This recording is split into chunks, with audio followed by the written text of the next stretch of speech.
Monopolies and Cartels. Although much of the discussion in previous chapters has been about the way free competitive markets function, competitive free markets are not the only kinds of markets, nor are government-imposed price controls or central planning the only interference with the operations of such markets. Monopolies, oligopolies, and cartels also produce economic results very different from those of a free market. A monopoly means literally one seller. However, a small number of sellers, an oligopoly as economists call it, may cooperate with one another, either explicitly or tacitly, in setting prices, and so produce results similar to that of a monopoly. Where there is a formal organization in an industry to set prices and output, a cartel, its results can also be somewhat like those of a monopoly, even though there may be numerous sellers in the cartel.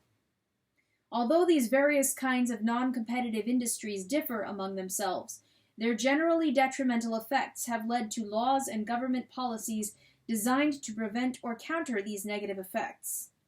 Sometimes this government intervention takes the form of direct regulation of the prices and policies of non-competing firms in industries where there is little or no competition. In other cases, government prohibits particular practices without attempting to micromanage the companies involved. The first and most fundamental question, however, is, how are monopolistic firms detrimental to the economy? Sometimes one company produces the total output of a given good or service in a region or a country. For many years, each local telephone company in the United States was a monopoly in its region of the country, and that remains true in some other countries.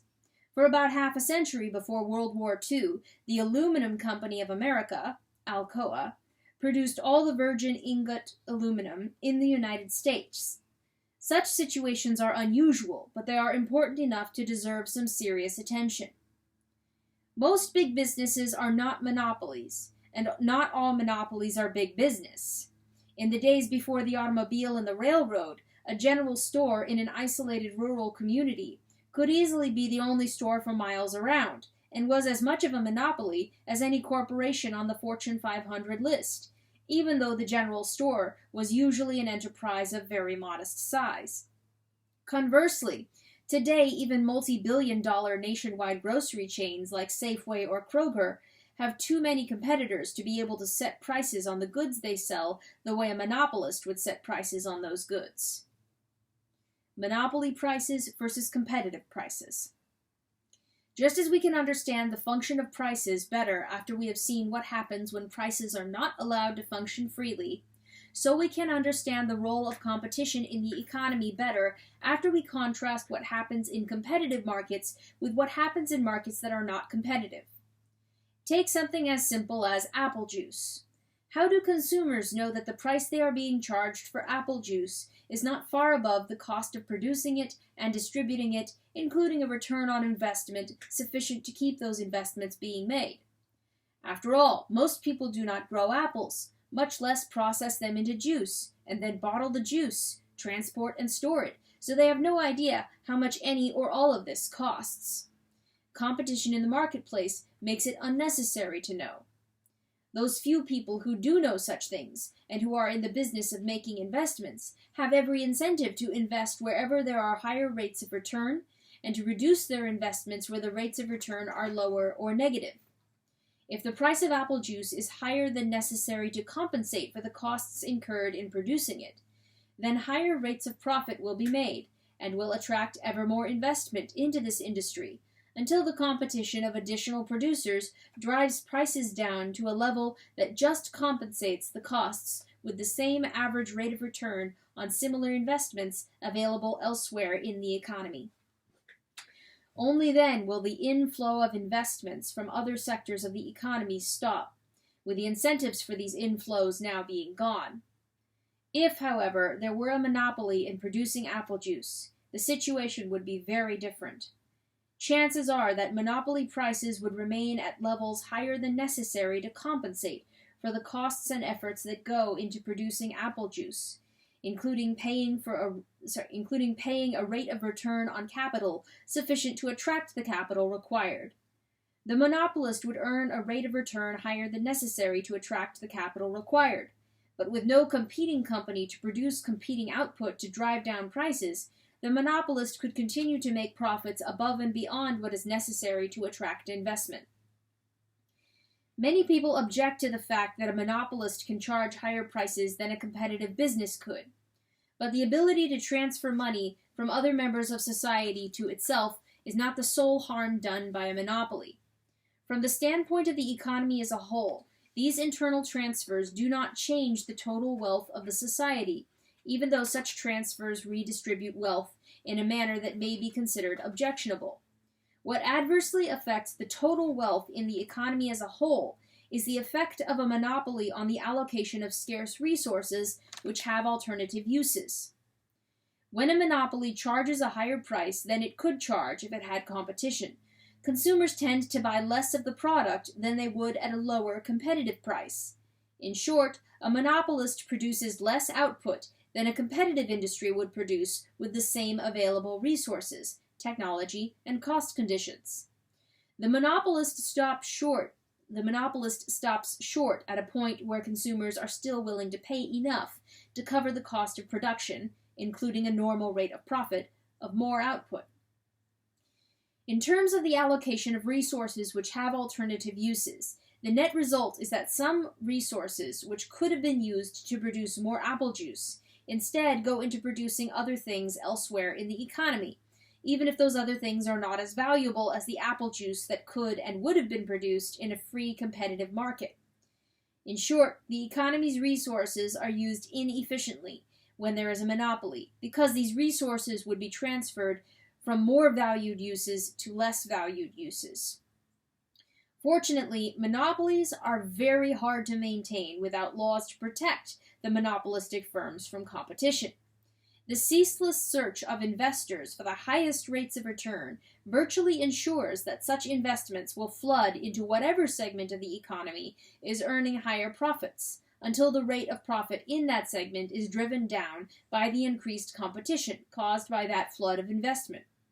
It is like water seeking its own level. But just as dams can prevent water from finding its own level, so government intervention can prevent a monopoly's profit rate from being reduced by competition. In centuries past, government permission was required to open businesses in many parts of the economy, especially in Europe and Asia, and monopoly rights were granted to various business owners who either paid the government directly for these rights or bribed officials who had the power to grant such rights, or both.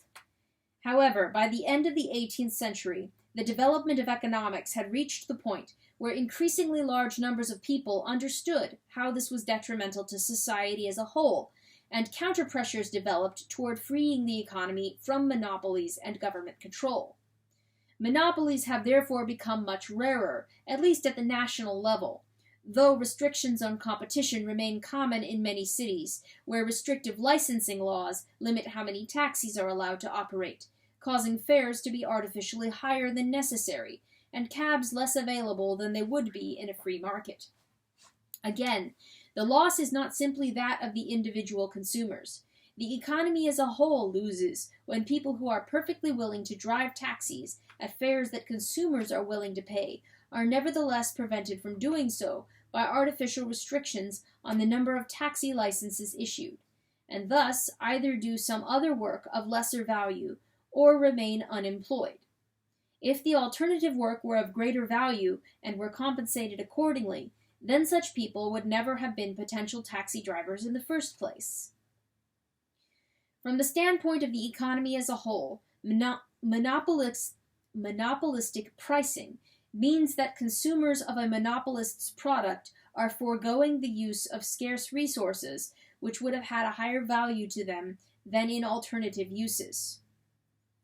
That is the inefficiency which causes the economy as a whole to have less wealth under monopoly than it would have under free competition. It is sometimes said that a monopolist restricts output, but this is not the intent, nor is the monopolist the one who restricts output. The monopolist would love to have the consumers buy more at its inflated price, but the consumers stop short of the amount that they would buy at a lower price under free competition. It is the monopolist's higher price which causes the consumers to restrict their own purchases, and therefore causes the monopolist to restrict production to what can be sold. But the monopolist may be advertising heavily to try to persuade the consumers to buy more. Similar principles apply to a cartel, that is, a group of businesses which agree among themselves to charge higher prices or otherwise avoid competing with one another. In theory, a cartel could operate collectively the same as a monopoly. In practice, however, individual members of cartels tend to cheat on one another secretly, lowering the cartel price to some customers in order to take business away from other members of the cartel. When this practice becomes widespread, the cartel becomes irrelevant, whether or not it formally ceases to exist. When railroads were formed in the 19th century, they often had competing lines between major cities, such as Chicago and New York. These were called trunk lines, as distinguished from branch lines, leading from the trunk lines to smaller communities that might be served by only one railroad each. This led to monopoly prices on the branch lines and prices so competitive on the trunk lines that the cost of shipping freight a long distance on a trunk line was often cheaper than shipping it a shorter distance on a branch line.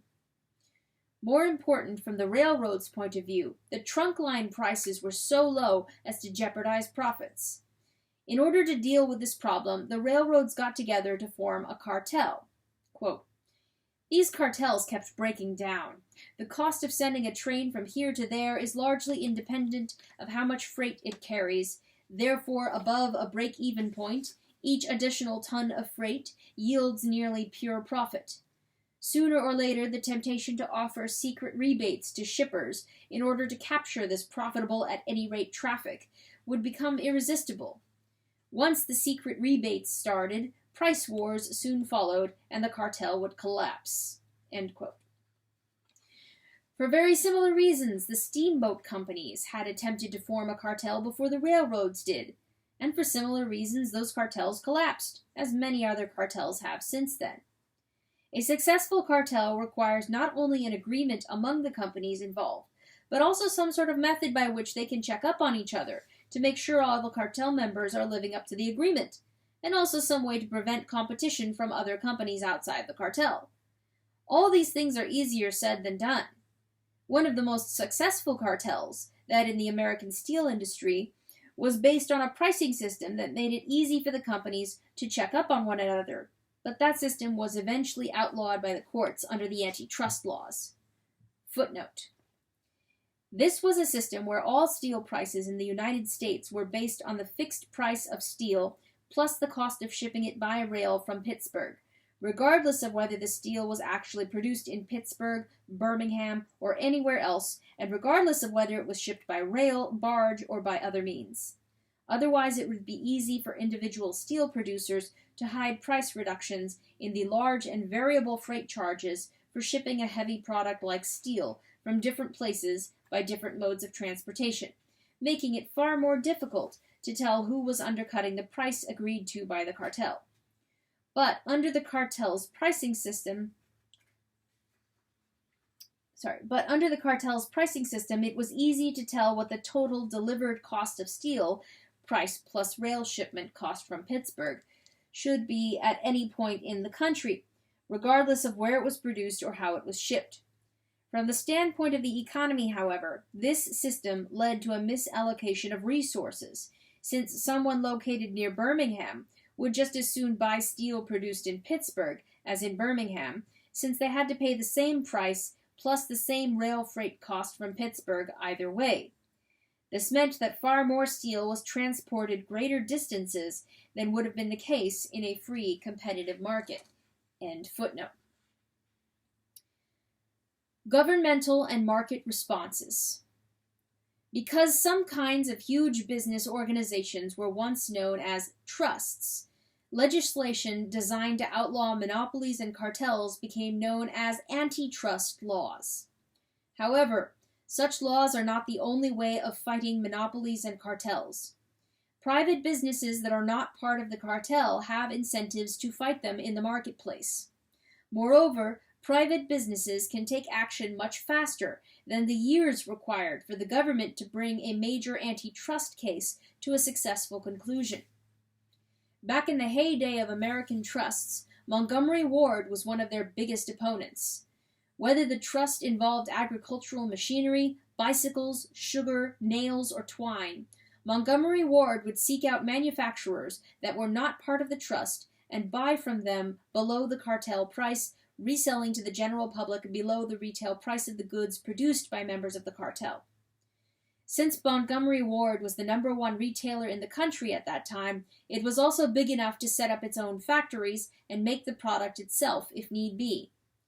The later rise of other huge retailers like Sears and the A&P grocery chain likewise confronted the big producers with corporate giants able to either produce their own competing products to sell in their own stores or able to buy enough from some small enterprise outside the cartel, enabling that enterprise to grow into a big competitor. Sears did both. It produced stoves, shoes, guns, and wallpaper, among other things, in addition to subcontracting the production of other products. A&P imported and roasted its own coffee, canned its own salmon, and baked 500 million loaves of bread a year for sale in its stores. While giant firms like Sears, Montgomery Ward, and A&P were unique in being able to compete against a number of cartels simultaneously, smaller companies could also take away sales from cartels in their respective industries. Their incentive was the same as that of the cartel: profit. Where a monopoly or cartel maintains prices that produce higher than normal profits, other businesses are attracted to the industry. This additional competition then tends to force prices and profits down. In order for a monopoly or cartel to continue to succeed in maintaining profits above the competitive level, it must find ways to prevent others from entering the industry. One way to keep out potential competitors is to have the government make it illegal for others to operate in particular industries. Kings granted or sold monopoly rights for centuries, and modern governments have restricted the issuance of licenses for various industries and occupations, ranging from airlines to trucking to the braiding of hair. Political rationales are never lacking for these restrictions, but their net economic effect is to protect existing enterprises from additional potential competitors, and therefore to maintain prices at artificially high levels. For much of the late 20th century, the government of India not only decided which companies it would license to produce which products, it imposed limits on how much each company could produce. Thus, an Indian manufacturer of scooters was hauled before a government commission because he had produced more scooters than he was allowed to, and a producer of medicine for colds was fearful that the public had bought too much of his product during a flu epidemic in India. Lawyers for the cold medicine manufacturer spent months preparing a legal defense for having produced and sold more than they were allowed to, in case they were called before the same commission. All this costly legal work had to be paid for by someone, and that someone was ultimately the consumer. In the absence of government prohibitions against entry into particular industries, various clever schemes can be used privately to try to erect barriers to keep out competitors and protect monopoly profits. But other businesses have incentives to be just as clever at circumventing these barriers. Accordingly, the effectiveness of barriers to entry has varied from industry to industry and from one era to another in the same industry. The computer industry was once difficult to enter, back in the days when a computer was a huge machine taking up thousands of cubic feet of space, and the cost of manufacturing such machines was likewise huge. But the development of microchips meant that smaller computers could do the same work, and chips were now inexpensive enough to produce that they could be manufactured by smaller companies. These include companies located around the world, so that even a nationwide monopoly does not preclude competition in an industry. Although the United States pioneered in the creation of computers, the actual manufacturing of computers spread quickly to East Asia, which supplied much of the American market with computers, even when those computers carried American brand names.